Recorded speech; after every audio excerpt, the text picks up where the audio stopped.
आज हम तेजास के डिफरेंट इंजन्स के ऑप्शंस के बारे में बात करेंगे। करंटली उसमें G404 का इंजन लगा हुआ है, but since GE is unable to supply sufficient amount of engines to equip all Tejas जितने भी बन रहे हैं प्रोडक्शन लाइन से। अब एक इंटरेस्टिंग फोटो हेल के एक्स अकाउंट से आया था, जिसमें उन्होंने दिखाया था लगभग कई सारे उन्होंने एयरफ्रेम्स बनाए, लगभग एक स्क्वाड्रन बराबर के उन्होंने एयरफ्रेम्स बना दिया है, जिसमें in flight refuelling in flight refuelling probe और रडार वगैरह काफ़ी कुछ उन्होंने सब कुछ लगा ही दिया लगभग। पर कई सारे एयरफ्रेम्स में इंजन्स का एब्सेंस दिखा है, और इंजन्स तो जी से ही सप्लाई होती है। सो जी का यहाँ पे कोई ना कोई इशू चल रहा है, जो कि हम सभी को एडमिट करना ही पड़ेगा। हैल अपनी तरफ से क्लीन चिट दिखा दिया कि उन्होंने सारे एयरफ्रेम्स बना दिए लगभग। आज हम इस टॉपिक पे बात करते हैं कि इंजन्स के क्या क्या दूसरे ऑप्शंस हैं तेजास के लिए। मैं ये डिस्क्लेमर पहले देता हूँ, just like any other guy, any other Indian citizen. ये मेरे पर्सनल ओपिनियंस है। It can be wrong, it can be right. कुछ लोग एग्री कर सकते हैं, कुछ लोग डिसएग्री कर सकते हैं। मोटा मोटी जो भी मैं बोल रहा हूँ, अपनी अपनी इंटेलिजेंस यूज कीजिए कि कितना सही है कितना गलत है ये जो मैं बोल रहा हूँ। अच्छा, अब टेक्निकलिटी के बारे में बात करते हैं कि जो भी मैं डिटेल्स दे रहा हूँ, ये सारी के सारी डिटेल्स लेमैन बेस्ड है। Since I am not a engineer, aeronautic engineer हूँ नहीं मैं, नहीं मैं हेल में काम करता हूँ, नहीं मैं एयरफोर्स में काम कर रहा हूँ। सो एज अ सिटीजन, जो मेरी लेमैन नॉलेज है और जो कि ओसेंट सोर्सेज से मेरे पास है, मैं उसी को लेके ये वीडियो बना रहा हूँ। अब बात आती है कि क्या सच्ची में क्या तेजाज में दूसरा कोई इंजन फिट हो सकता है बिसाइड GE404। तो काफ़ी हाई लेवल के ऑफिशियल्स ने ये कहा है कि अगर आप कोई दूसरा इंजन फिट करने जाए तेजास में, तो आपको लगभग एक पूरा नया जहाज बनाना पड़ेगा। It won't be the same aircraft. ये बात थोड़ी सी इनकरेक्ट है, इसमें करेक्शन होनी चाहिए, क्योंकि मैं एक ऐसी प्लेटफॉर्म की बात करूंगा अभी जो कि हम करंटली यूज कर रहे हैं, और उसमें डिफरेंट टाइप के इंजन लगाए गए हैं सेम सेम एयर फ्रेम। और ये पर्टिकुलर प्लेटफॉर्म है राफेल। मैं राफेल के दो प्रोटोटाइप्स की बात कर रहा हूँ, मे बी वो सिंगल प्रोटोटाइप है, आई एम नॉट श्योर, बट 1990 90 1986 में राफेल का एक ए प्रोटोटाइप जो था, राफेल ए का एक प्रोटोटाइप था, जिसमें दोनों इंजन GE404 400 के लगे हुए थे। एक टाइम था जब राफेल कंप्लीटली GE404 से पावर्ड था, सेम इंजन जो कि अभी आज तेजास को पावर कर रही है। फिर 1990 में राफेल ए का एक प्रोटोटाइप दो डिफरेंट इंजन के साथ उड़ रहा था। एक साइड थी इसकी GE404 400 जो कि अमेरिकन है, दूसरे साइड उनकी अपनी फ्रेंच इंजन थी M88-2। ये एक इंटरेस्टिंग चीज है कि दो डिफरेंट इंजन के साथ ये एयरबोर्न था और ये उड़ रहा था, और ये टेस्ट बेड के हिसाब से यूज किया जा रहा था। सेम चीज एक्चुअली हम लोग अपने कावेरी के साथ भी करना चाहते हैं विथ MiG-29, सिंस हमारे पास ट्विन इंजन फाइटर अपना कोई है नहीं। The only aircraft we have जो कि हमारी अपनी है खुद की, that is Tejas, that is single engine fighter. ये दो एग्जांपल्स मैंने आपको दिए राफेल के बारे में। अब मैं आपको मिराज F1, जो कि डासोल्ट का ही प्रोडक्ट है, मिराज F1 की बात बताता हूँ, जो कि साउथ अफ्रीकन एरोसॉड कंपनी ने अपग्रेड किया था बैक इन मिड 90s। ये particular Miraj F1 prototype RD-33 के साथ उड़ रहा था। इस प्रोटोटाइप को कहते हैं SMR-95। इसने 70 से ज़्यादा सक्सेसफुल फ्लाइट्स किए थे RD-33 को के साथ। RD-33 इसको पावर कर रही थी, रशियन इंजन थी, और इसकी परफॉर्मेंस 50% मोर इन्हांस हुई थी compare to utter 9K50, 9K50, ATAR 9K50, जो कि एक फ्रेंच इंजन था। और आज भी ये पर्टिकुलर प्रोटोटाइप मिराज F1 का, साउथ अफ्रीकन मिराज F1 जो है, जो RD-33 से पावर आज भी उड़ रहा है। खैर, साउथ अफ्रीकन्स ने बाद में ग्रिपन खरीद लिए थे उन्होंने, और मिराज F1 इन्होंने इंडक्ट नहीं किए थे। ग्रिपन एक नेक्स्ट जनरेशन फाइटर था, दैट्स अ रीजन। बट हमारी जो ऑब्जेक्टिव है आज जो हम बात करें जिस बारे में, कि क्या डिफरेंट टाइप के इंजन सेम एयर फ्रेम में उड़ सकते हैं या नहीं। इस हिसाब से साउथ अफ्रीकन मिराज F1 जो है वो RD-33 के सक्सेसफुली सिर्फ उड़ा ही नहीं, वो बेटर परफॉर्म उसने किया।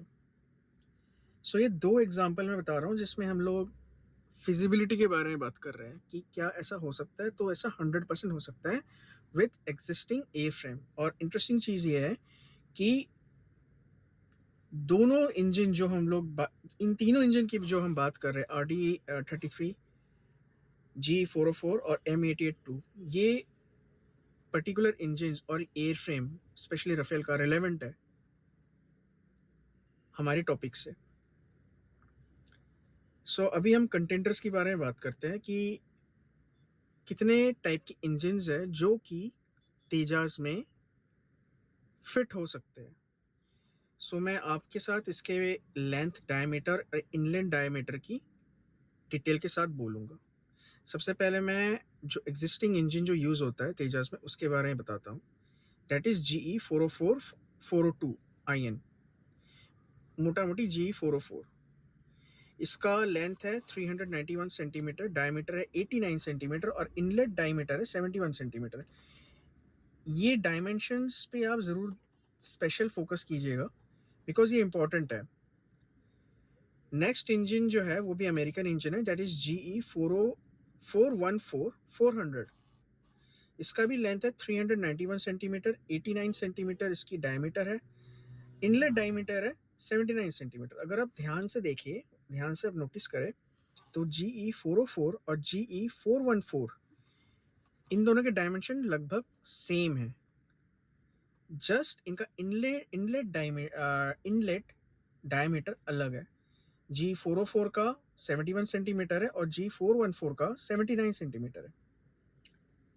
अब हम बात करते हैं M88-2 के बारे में। और M88 जो फ्रेंच इंजन है, ये इंजन 353 सेंटीमीटर लंबा है, 69 सेंटीमीटर इसकी डायमीटर है, इनलेट डायमीटर है 60 सेंटीमीटर। इंटरेस्टिंग चीज़ ये है कि M88 जो इंजन है ये फ्रेंच इंजन है और ये अमेरिकन इंजन से कॉम्पैक्ट है। बीट दोनों G404 और G414 दोनों से ये कॉम्पैक्ट है, बट परफॉर्मेंस से ये इक्वल और बेटर भी है। अब हम बात करते हैं EJ200। EJ200 को मैंने इसलिए इंक्लूड किया क्योंकि ये थोड़ा सा, जस्ट थोड़ा सा G414 से बड़ा है या 404 से बड़ा है। दैट इज 398 सेंटीमीटर है कंपेयर टू G404 का जो 391 सेंटीमीटर इसकी लेंथ है। और इंटरेस्टिंगली ये अमेरिकन इंजन से पतला है, इसका डायमीटर है 73.7 सेंटीमीटर। खैर, मैं इसकी इनलेट डायमीटर की डिटेल्स मेरे पास है नहीं, बट ये इंजन मिनिस्कुल लेवल पे थोड़ा सा बड़ा है compare to American engine, that is GE404 and GE414। अब हम बात करते हैं Volvo RM12। अब मैं ये चीज़ इस इंजन को मैंने इसलिए इंक्लूड किया है, ये चीज़ मैं आपको बाद में बताता हूँ वीडियो में कि इस इंजन को मैंने क्यों इंक्लूड किया। क्योंकि ये इंजन बेसिकली GE404 है, अमेरिकन इंजन, जिसको स्वीडन की साब लाइसेंस प्रोड्यूस कर रही है Volvo RM12 के नाम से। इसकी डायमेंशंस पूरी कॉपी कैट सेम है GE404 के साथ। अब हम बात करते हैं पॉसिबिलिटीज जो कि एक्चुअली जिसकी ज्यादा पॉसिबिलिटी जो इंजन जा सकते हैं तेजस के अंदर। अब इसमें पहला जो इंजन है मेरे दिमाग में, और एक और चीज मैं एक्सप्लेन बोल देता हूँ, मैं जो भी इन इंजन का कंटेंट, जिन इंजन का मैंने नाम लिया अभी सारे कंटेंटर्स जो थे, ये इंजन्स मैं परफॉर्मेंस के हिसाब से नहीं मैंने इनको काउंट कर रहा हूँ, बट अवेलेबिलिटी के हिसाब से और इनकी फिजिबिलिटी के हिसाब से कि क्या ये फिट हो सकते हैं या नहीं। ओके, अब पॉसिबिलिटीज की बात करते हैं जो इंजन जा सकती है। सबसे पहली पॉसिबिलिटी तो है GE414 जो कि मार्क 2 में जा रही है, बट ये मार्क 1 में भी जा सकती है। तो ओनली मॉडिफिकेशन जो होनी है वो है इसका इनलेट डायमीटर। GE41 का इनलेट डायमीटर बड़ा है कंपेयर टू GE404 से। सो क्या ये एग्जिस्टिंग एयरफेयर में जा सकती है? Very likely yes, as a layman मैं कह रहा हूँ, क्योंकि आपकी लेंथ और डायमीटर सेम है। सो एग्जिस्टिंग एयरफ्रेम में मॉडिफिकेशंस किए जा सकते हैं to incorporate this engine, advance engine, और इसकी अवेलेबिलिटी भी GE404 से ज़्यादा है। GE404 की जो प्रोडक्शन लाइन है that is running very slow. जहाँ तक मुझे पता है ऑनलाइन सोर्सेस के हिसाब से दे आर मेकिंग बेयरली 1 या 2 इंजन पर 2 months. That is their production rate, जिसकी वजह से हमें दिक्कत हो रही है। हमारे यहाँ पे हमारे तेजाज में इंजन नहीं आ रहे हैं, और यूएस की और जितने पार्टनर्स हैं उनकी अपनी रिक्वायरमेंट तो अलग ठहरी। सो G414 की ऐसी कोई प्रॉब्लम नहीं है। G414 की प्रोडक्शन लाइन अच्छी खासी चल रही है, और ये इंजन वेरी लाइकली तेजस मार्क 1 ए में आ सकती है या मार्क 1 के एयरफ्रेम में जा सकती है। सेकेंड इंजन है जो कि तेजस में जा सकती है, डेट इज वॉल्वो RM12। अब मैंने आपको पहले बताया था कि मैं इसका रीज़न बताता हूँ कि इस इंजन को मैंने क्यों चूज़ किया। अब साहब का जो ये वॉल्वो RM12 है, ये बेसिकली GE404 का लाइसेंस कॉपी जो साहब बना रही है। हमारे इंडिया में हमारी प्रॉब्लम ये है कि हमारे पास इंजन्स नहीं है। सो अगर गवर्नमेंट ऑफ इंडिया कॉन्ट्रैक्ट अगर साहब के साथ करती है टू सप्लाई वॉल्वो RM12, क्योंकि GE हमें उतने क्वांटिटीज में नहीं दे पा रही जितनी हमारी रिक्वायरमेंट है। सो हम अगर इंडियन गवर्नमेंट चाहे तो साहब के साथ एक सेपरेट कॉन्ट्रैक्ट कर सकती है to have surplus engines of Volvo RM12 to make sure कि हमारे एयरक्राफ्ट में इंजन्स रहे, चाहे वो बैकअप इंजन हो या फिर जो प्राइमरी इंजन हो जो लगे हुए हैं। I am not sure the exact terminology क्या कहते हैं। I am just trying to put in a way कि सब समझ पाए मेरी बात। सो वॉल्वो RM12 जो है वो हम एक्स्ट्रा साहब से ले सकते हैं as with contract, since GE जो जनरल इलेक्ट्रिक है वो GE404 को टाइमली सप्लाई नहीं कर पा रही है। सो ये एक इंजन है जो कि परफॉर्मेंस में वही परफॉर्मेंस देगी जो कि GE404 दे रही है, बट हमारे पास शॉर्टेज नहीं रहेगी इंजन्स की तेजस मार्क 1 के लिए। तेजस मार्क 1 के लिए। Okay, now we talk about M88। अब M88 जो है ये काफ़ी बेटर ऑप्शन है। M88 डायमेंशन के हिसाब से छोटी है कंपेयर टू GE404 और GE414, बट परफॉर्मेंस में ये बेहतर भी है, और राफेल की जो फ्लीट है इंडिया जो यूज़ कर रही है वो सेम इंजन यूज़ कर रही है। और भी अच्छी बात है कि इस पर्टिकुलर इंजन के लिए M88 इंजन के लिए फ्रांस ने इंडिया में कई सारे MRO फैसिलिटीज़ खोल रखे ताकि स्पेयर सप्लाई की कोई कमी ना हो, मेंटेनेंस ओवरऑल की कमी ना हो, इन सब का ध्यान रखा है। तो M88 का इकोसिस्टम ऑलरेडी इंडिया में एक्टिव है विद राफेल। सो अगर कल अगर गवर्नमेंट ऑफ इंडिया कल ये डिसाइड करती है कि उनको M88 लगाना है मार्क वन या मार्क 1A में मॉडिफिकेशन करना है एयर फ्रेम में, और ये वाली इंजन लगानी है, so it is very feasible, और लॉजिस्टिक की इशू नहीं होगी, ओवरऑल फैसिलिटीज ऑलरेडी अवेलेबल है। सो अगर हम इस इंजन को जो इंडिया में अभी जो करंटली जो इंजन हम लोग फ्यूचर इंजन बना रहे हैं, जो कि M88 4 या 3 या 2 का ही डेरिवेटिव है, उसके साथ भी कंपैटिबिलिटी रहेगी इसकी। अगर हम डायरेक्ट M88 को इंपोर्ट करके इस अपने तेजास में लगा रहे हैं, that is also good. Serial production तो मतलब हम लोग अपना इंजन तो बना ही रहे जो M88 के ऊपर बेस्ड है, बट अगर हम इंपोर्ट करके लगा रहे, इसकी MRI facility already available, logistics भी रहेंगी, और हमारी इंजन ओवरऑल की कोई इशू भी नहीं रहेगी। वो ऑलरेडी डासॉल्ट इंडिया में कर रही है by Dassault. This a very good option M88। अब EJ200 आता है जो कि यूरोफॉर्टर को पावर कर रही है। EJ200 जो है वो थोड़ा सा बड़ा है कंपेयर टू G404, और M88 से डेफिनेटली बहुत बड़ा है। ये लंबा इंजन है और नैरो इंजन है, बट इसकी लंबाई is few centimetres compare to American engine, so इसकी फिजिबिलिटी भी पॉसिबल है। और गिवन दैट रॉयल रॉयस का जो है सप्लाई चेन, वो काफ़ी बढ़िया सप्लाई चेन है इनका। खैर इनके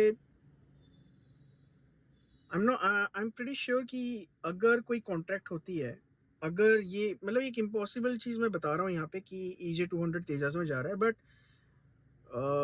थियोरेटिकली अगर हम इस चीज़ को ले कि चलो ऐसा होता है, तो ये इंजन काफ़ी बेहतर साबित होगी, काफ़ी अच्छी इंजन है, और इसमें TVC नोजल्स भी अवेलेबल है इस इंजन के लिए। सो EJ200 ये रहा, और इसके बाद RD33 की बात आती है। RD33 is the largest engine जो कि तेजास में जा सकता है। It's literally 423 centimeters long, 104 centimeters की डायमीटर है, और 73 सेंटीमीटर्स की इंटलेट डायमीटर है। सो ये जो इंजन है, मैं इसके बारे में इसलिए बता रहा हूँ क्योंकि इसकी MRO फैसिलिटीज़ इंडिया में ऑलरेडी है RD33 की, जो कि नेवी के MiG-29 के इंजन को ओवरऑल करती है। RD33 अगर हम तेजास में इसको लगाना चाहें तो इसके लिए हमें डेफिनेटली एयर फ्रेम में मॉडिफिकेशन तो करनी पड़ेगी, बिकॉज ये इसकी काफ़ी बड़ी लेंथ है। इनफैक्ट हमारी कावेरी से तो बहुत ही बड़ा है ये।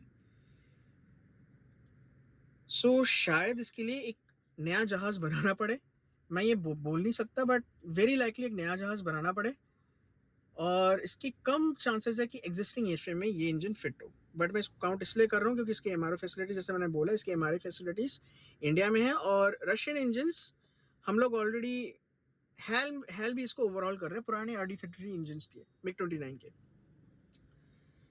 सो ये सारे ऑप्शंस हमारे पास है। अब मेरा पर्सनल ओपिनियन तो यही है कि M88 is the best choice, नहीं तो GE414 जो तेजस मार्क 1 में हम डाल सकते हैं।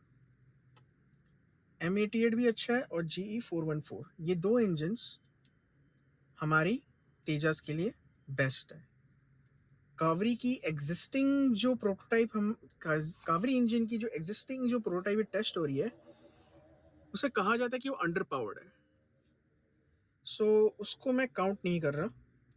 बट कावरी की जो फ्यूचर जो इंजन है जो कि M88 पे बेस्ड है, that's definitely a good engine to power be it Tejas mark 1, mark 2 और AMC। So there you go. आज का यही टॉपिक, मैं इस टॉपिक को यहीं पे एंड करता हूँ।